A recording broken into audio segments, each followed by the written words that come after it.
누가복음 7장 11절부터 16절까지 말씀, 하나님의 말씀을 함께 받들어 읽겠습니다. 그 후에 예수께서 나인이란 성으로 가실새 제자와 많은 무리가 동행하더니 성문에 가까이 이르실 때에 사람들이 한 죽은 자를 메고 나오니 이는 한 어머니의 독자요 그의 어머니는 과부라. 그 성에 많은 사람도 그와 함께 나오거늘 주께서 과부를 보시고 불쌍히 여기사 울지 말라 하시고 가까이 가서 그 관에 손을 대시니 맨 자들이 서는지라. 예수께서 이르시되 청년아 내가 네게 말하노니 일어나라 하시매 죽었던 자가 일어나 앉고 말도 하거늘 예수께서 그를 어머니에게 주시니 모든 사람이 두려워하며 하나님께 영광을 돌려 이르되 큰 선지자가 우리 가운데 일어나셨다 하고 또 하나님께서 자기 백성을 돌보셨다 하더라. 아멘.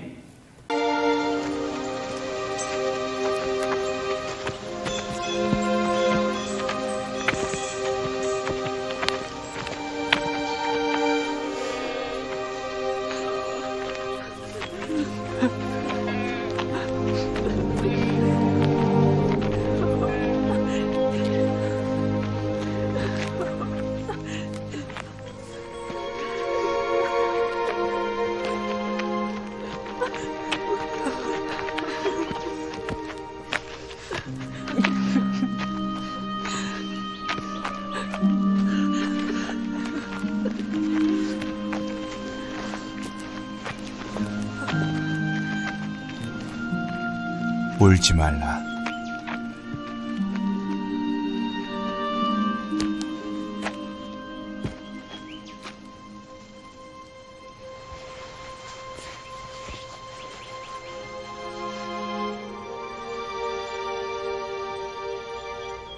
청년아,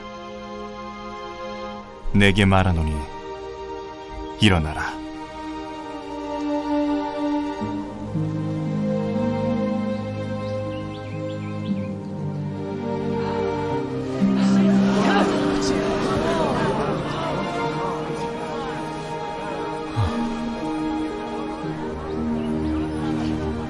어머니.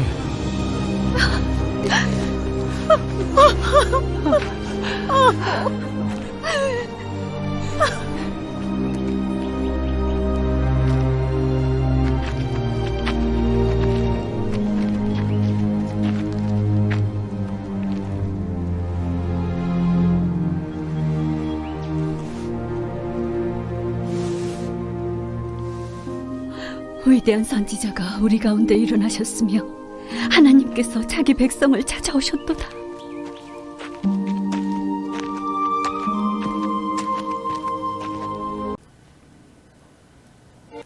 과학실에서 2마리의 쥐를 실험해 보고 있었습니다. 똑같은 환경에서 먹이를 이렇게 주는데 한 마리 쥐에게는 먹이를 줄 때마다 평안하게 음악을 들려주고 사랑스럽다고 귀엽다고 칭찬의 말을 해주고 그렇게 6개월 동안 키웠습니다. 그랬더니 이 쥐는 털이 반들반들하니 윤기가 아주 흐르면서 너무 예쁜 쥐로 이렇게 성장이 됐습니다. 그러나 반대로 한 마리 쥐에게는 음식을 주면서 톡톡 머리를 때리면서 네가 뭐 한 게 있다고 먹이를 먹냐 그러면서 유혹을 하고 그렇게 6개월 동안 키웠더니 털이 빠지기 시작하고 막 그 예쁜 털은 없고 그냥 듬성듬성 아주 좋지 못한 모습이 있을 뿐만 아니라 검사를 해보았더니 이 쥐는 암이 발생해 있었더라는 것입니다. 스트레스를 받으며 자란 쥐는 털이 빠지고 온몸에 암세포가 퍼졌다라는 것입니다. 미물인 짐승도 환경이 평안하지 못하면 온몸에 암이 발생한다라고 하는 실험 결과였습니다. 하물며 이성과 인격을 가진 인간은 더 말할 필요가 없습니다. 사람도 평안과 기쁨을 잃으면 온몸에 저항력이 떨어져서 병에 걸리기가 쉽습니다. 그래서 인간은 누구나 평안을 원합니다. 평안한 곳이 천국이고 불안과 근심, 절망이 있는 곳이 지옥입니다. 악마와 천사의 모습은 내 마음에 평안이 있는가, 근심이 있는가에 따라서 나타나게 됩니다. 행복한 사람은 마음에 평안이 있는 사람입니다. 주님이 함께하는 곳, 성령님이 함께하는 곳, 하나님이 함께하시는 곳에 참된 평안이 있음을 믿으시기 바랍니다. 참된 평안을 찾는 사람들에게 예수님께서 요한복음 14장 27절에 말씀하십니다. 평안을 너희에게 끼치노니 곧 나의 평안을 너희에게 주노라. 내가 너희에게 주는 것은 세상이 주는 것과 같지 아니하니라. 너희는 마음에 근심하지도 말고 두려워하지도 말라. 예수님 안에 있는 하늘 평안을 우리에게 주셨습니다. 그 평안은 세상이 주는 평안함과는 전혀 다른 것입니다. 그러므로 예수님을 믿는 저와 여러분은 걱정하거나 두려워할 필요가 없음을 믿으시기 바랍니다. 예수님께서 나인이라는 성으로 들어가실 때 제자들과 많은 무리들이 그 뒤를 따랐습니다. 예수님과 그 일행이 성문 가까이 이르렀을 때 성 안에서는 한 무리의 장례 행렬이 나오고 있었습니다. 성으로 들어가고 있는 예수님의 무리와 성 안에서 나오고 있는 장례 행렬이 성문 어귀에서 마주친 것입니다. 장례 행렬을 자세히 알아보니까 한 과부가 아들 하나만을 바라보며 살고 있었는데 그 아들이 죽은 것입니다. 어찌 보면 이 과부에게는 자신에게 유일한 소망이었을 것입니다. 과부라 하면 비참한 경제생활과 함께 사회적으로 빈곤층에 속하는 사람입니다. 그런데 이제 그 유일한 소망이었던 아들이 죽게 된 것입니다. 그러니 이 여인은 얼마나 힘들었겠습니까? 본래 나인이라고 하는 이 성의 뜻은 나의 기쁨이란 뜻입니다. 여인은 기쁨이 있어야 할 곳에 살면서 기쁨을 송두리째 빼앗겨버리고 말았다라는 것입니다. 이제는 절망뿐이었습니다. 세상을 살아갈 의미도 힘도 없게 되었습니다. 이런 절망적인 여인의 상황을 본 예수님께서는 가만히 계시지 않았습니다. 예수님의 행동을 13절에 보면 이렇게 나옵니다. 함께 읽겠습니다. 주께서 과부를 보시고 불쌍히 여기사 울지 말라 하시고. 아멘. 먼저 예수님께서는 이 과부를 보시고 불쌍히 여기는 마음으로 함께 마음 아파하셨습니다. 과부를 보시고 불쌍히 여기셨다라는 거예요. 죽음을 다스리시는 생명의 주님께서 이 여인을 불쌍히 여기셨습니다. 그런데 이 불쌍히 여겼다라는 이 말의 의미는 그 원어의 뜻을 보면 창자가 뒤틀려지다라는 말입니다. 유대인들은 사람의 감정이 이 창자에 자리 잡고 있는 것으로 여겼기 때문에 사랑하고 또 동정하는 마음이 있을 때는 창자가 뒤틀리는 것과 같은 아픔을 느끼는 것으로 생각을 했습니다. 그래서 예수님께서 불쌍히 여겼다, 창자가 뒤틀릴 정도였다, 그런 마음을 가지고 함께 아파하셨다라는 거예요. 이 예수님의 모습은 과부의 절망, 과부의 아픔, 과부의 눈물을 보면서 함께 창자가 뒤틀릴 정도로 아파했다라고 하는 것입니다. 우리 예수님은 바로 이런 분이십니다. 내가 아파하고 있을 때 나 홀로 모든 고통을 뒤집어 쓰고 있다고 생각하지 마십시오. 우리 예수님께서는 나보다 더 창자가 뒤틀릴 정도로 아파하고 계신다라고 하는 사실입니다. 나보다 더 힘들어 하시는 분이 우리 주님이심을 믿으시기 바랍니다.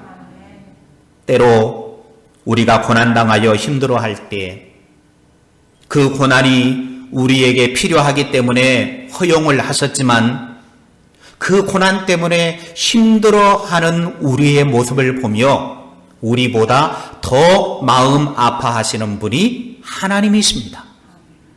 우리가 괴로워서 펑펑 눈물을 흘리며 울고 계실지도 모릅니다. 우리의 그 모습을 보면서 너무나 마음 아파하시는 분이 그분이 바로 우리 하나님이십니다.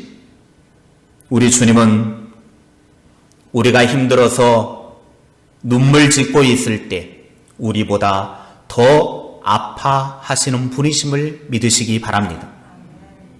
예수님은 그저 과부의 아픔에만 동참한 것으로 끝난 것이 아니었습니다. 예수님은 이제 적극적으로 이 여인의 아픔을 풀어주셨습니다. 여인의 고통을 보신 예수님은 그 여인에게 그 다음에 하신 행동이 울지 말라. 울지 말라고 말씀하셨습니다. 누가는 예수님을 주님이라고 표현을 하고 있습니다. 그 말의 의미는 주님이 죽음을 지배하시는 주인 되심을 나타내려고 했기 때문에 주님이 울지 말라 말씀하셨다는 것. 생명의 주님께서 죽음과 정면으로 대면하셨습니다. 주님이 있는 한 죽음은 더 이상 문제가 되지 않기 때문입니다. 주님께서는 사랑하는 독자의 죽음으로 슬퍼하며 고통하는 그 어미의 아픔을 함께 아파하시면서 더 이상 우는 것을 그치라 말씀하십니다. 자, 여러분, 이 여인이 더 이상 울지 않고 더 이상 슬퍼하지 않을 방법은 뭡니까? 아들이 살아나는 방법밖에 없습니다. 울지 말라, 더 이상 슬퍼하지 말아라, 더 이상 눈물 흘리지 말아라. 그 말은 예수님이 해결해 주시겠다라는 거예요. 예수님은 죽음을 지배하시는 분이시고 죽은 자도 살리시는 분이시기 때문입니다. 이제 예수님이 어떻게 행동하는지 14절의 말씀을 보십시오.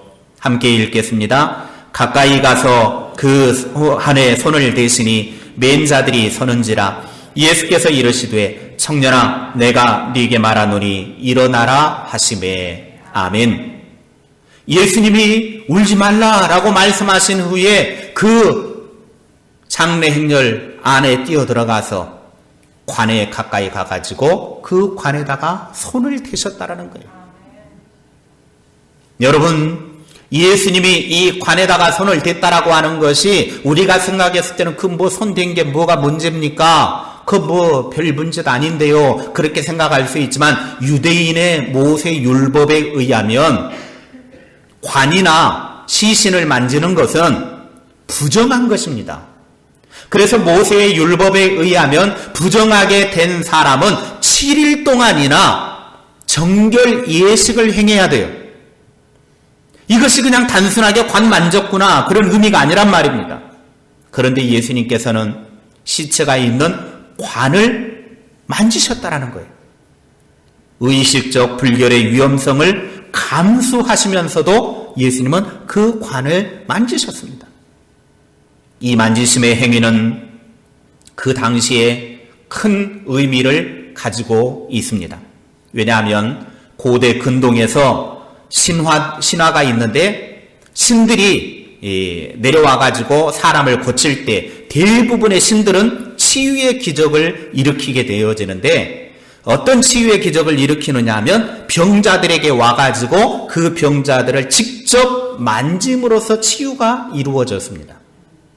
그러니까 그 당시에 신이 내려오면 그 신은 인간의 병이 든 곳이 있으면 그 병든 부위에다가 손을 얹어가지고 치유하는 그런 이야기들이 있단 말이에요.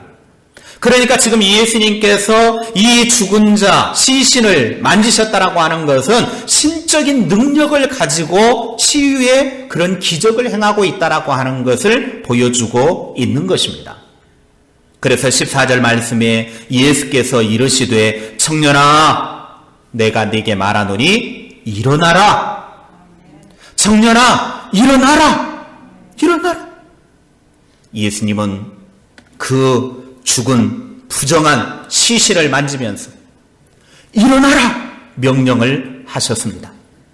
예수님은 부정하다고 여기는 그 관 신이 만지시면서 그 당시에 신이 내려오면 그 신이 그 환자를 만지면서 치유하듯이 예수님은 죽은 자를 만지시면서 일어나라 치유하셨습니다. 여기에서 관은 우리들이 생각하는 일반적인 관이 아닙니다. 이 관은 뚜껑이 없는 그런 위가 뚫려져 있는 관이죠. 그래서 15절에 보면 죽은 자가 일어나 앉을 때에 사람들이 따로 관 뚜껑을 열어줄 필요가 없었습니다. 그냥 그 자리에서 일어나라 하니까 벌떡 살아서 일어났습니다. 죽음을 다스리는 주님께서 일어나라 명령하시자 죽었던 젊은이가 그 자리에서 즉시 일어났습니다. 마치 잠을 자던 사람에게 일어나세요 그렇게 말했을 때 벌떡 일어나는 것처럼 이 젊은이가 죽음의 자리에 있었지만 우리 주님이 일어나라 명령하셨을 때 그 자리에서 잠에서 깨듯 일어났습니다. 이것이 바로 주님의 말씀의 능력입니다. 주님이 말씀으로 명령하실 때 일어나라 명령하셨을 때 살아났습니다. 오늘 여기에 우리 가운데 하나님이 말씀을 주시고 우리 주님이 우리에게 오셔서 우리들을 향하여 일어나라 말씀하시고 그 말씀대로 일어나는 축복이 있기를 바랍니다. 부정하다고 하는 시신의 관을 만지신 예수님께서 신적인 권위를 행하시는데 청년아 내가 네게 말하노니 일어나라. 여러분 지금 죽어서 매장을 하기 위해 나가고 있는데 다짜고짜 잠깐만 멈춰 서보시오 그러더니 그 죽은 사람을 향하여서 만지면서 다시 살아나라 이렇게 명령을 하면 반응은 둘 중에 하나 아니겠습니까? 하나는 이런 미친놈이 다 있나? 또 하나는 예수님이 명령하시는구나. 뭔가 기적이 일어나겠구나. 이 둘 중에 하나일 겁니다. 지금 이 예수님은 신적인 권위를 가지고 청년아 일어나라 명령하신 것입니다. 하늘의 권위, 하나님의 권위, 신적인 권위를 가지고 청년아 내가 네게 말하노니 일어나라. 지금 여기에 절망과 아픔 가운데 슬퍼하는 분들이 있으십니까? 눈물겨운 인생을 살고 계시는 분이 있으십니까? 정말 힘들어서 사는 것이 죽는 것보다 힘드신 분이 계십니까? 육체의 질고로 인하여 정말 너무나 고통스럽고 아파하며 신음하시는 분이 계십니까? 남들이 알지 못하는 인생의 고통을 짊어지고 오늘 또 눈물을 흘리는 분 계십니까? 예수님의 말씀을 들으십시오. 예수님의 명령의 소리를 들으십시오. 내가 네게 말하노니 일어나라. 내가 네게 말하노니 일어나라. 여기 일어난다라고 하는 말은 여러 가지 의미가 들어져 있습니다. 첫째는 잠자는 사람이 잠에서 깨어날 때 일어나라. 두 번째는 각성해서 분별해라. 세 번째는 일으켜 세운다. 네 번째는 죽은 자를 일으켜 세우는 것을 말합니다. 어떤 의미가 되어졌든 오늘 여러분에게 우리 주님이 다가오셔서 주님이 말씀하시기를 그 자리에서 일어나라 말씀하실 때 그 말씀을 듣고 일어나는 은혜가 있기를 주님의 이름으로 축원합니다. 예수님께서 이 청년에게 일어나라 그렇게 말씀을 하셨습니다. 그랬더니 청년이 어떻게 됩니까? 15절 말씀입니다. 시작. 죽었던 자가 일어나 앉고 말도 하거늘 예수께서 그를 어머니에게 주시니. 아멘. 예수님이 일어나라 명령을 하셨을 때 이 소리를 듣고 죽은 청년이 일어났습니다. 여기에 보면 죽었던 자 분명하게 말합니다. 기절해가지고 다시 깨어난 것이 아니라는 거예요. 다시 새 생명을 얻었습니다. 단순하게 일어나는 것이 아닙니다. 예수님의 소리를 듣고 다시 생명력을 가지고 새로운 인생으로 태어난 것입니다. 예수님께서 다시 태어난 이 청년을 그 어머니에게 주시죠. 예수님께서 청년을 어머니에게 주셨다라고 하는 이 행위는 헬라어 원어의 표현을 보면은 뭐라고 되어져 있냐면 예수님께서 새롭게 태어난 생명을 어머니에게 선물로 주었다라고 표현이 되어져 있습니다. 우리 예수님께서는 죽음으로 인해 완전히 잃어버린 아들을 살려내서 새 생명을 그에게 불어넣으시고 그 아들을 새로운 선물과 같이 값없이 은혜로 그 어머니에게 주셨습니다. 죽음이 빼앗아간 기쁨을 예수님께서는 그 여인에게 다시 되찾아 주셨습니다. 본래 나인이 나의 기쁨이란 뜻이었지만 이 여인에게는 기쁨을 빼앗겼습니다. 절망뿐이었습니다. 그러나 이제 예수님 안에서 참된 기쁨을 회복했습니다. 새 생명을 선물로 받았습니다. 그래서 이 여인은 말로 표현할 수 없는 기쁨이 그 안에서 다시 회복이 되었습니다. 이 일로 인해서 16절에 사람들의 고백이 나오죠. 함께 읽겠습니다. 모든 사람이 두려워하며 하나님께 영광을 돌려 이르되 큰 선지자가 우리 가운데 일어나셨다 하고 또 하나님께서 자기 백성을 돌보셨다 하더라. 아멘.